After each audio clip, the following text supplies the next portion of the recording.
ஒரு ஊரில் ஒரு அரசர் நல்லபடியாக ஆட்சி செஞ்சுட்டு வந்துட்டு இருந்தார். ஊரே நல்ல செல்வ செழிப்பாக இருந்தது. அவரோட ஆட்சியில் பசி பட்னிங்கிற பேச்சுக்கே இடம் கிடையாது. ஒரு நாள் அரண்மனையில் இருந்து வெளியில் பார்க்குறாரு. அப்போ அரண்மனைக்கு பக்கத்தில் காலியான இடம் கொஞ்சம் இருந்தது.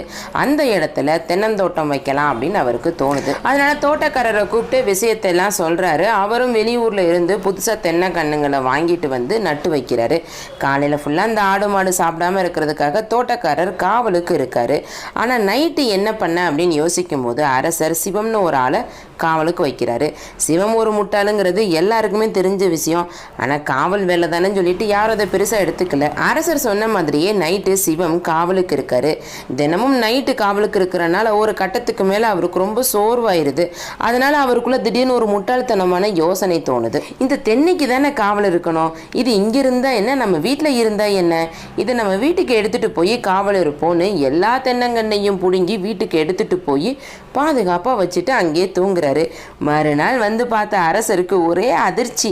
சிவம் சொன்ன காரணம் கேட்டு யார் யாரை எந்த வேலைக்கு வைக்கணும்னு எனக்கு தான் தெரியலை, என் மேலே தான் தப்பு அப்படின்னு சொல்லிட்டு அடுத்து தகுதியான ஆளை வைத்து நல்லபடியாக அந்த மரங்களை வளர்த்தார். மீனை மரத்தில் ஏறுனா அதால் ஏற முடியுமா?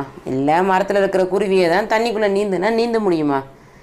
எது யாரால் முடியுங்கிறத நம்ம தான் முடிவு பண்ணணும். ஓகேவா ஃப்ரெண்ட்ஸ்? இந்த வீடியோ உங்களுக்கு பிடிச்சிருந்தது அப்படின்னா உங்கள் ஃப்ரெண்ட்ஸ் கூட ஷேர் பண்ணுங்கள், லைக் பண்ணுங்கள், விடுதலை பொண்ணு சேனலை சப்ஸ்கிரைப் பண்ணுங்கள். நன்றி, வணக்கம்.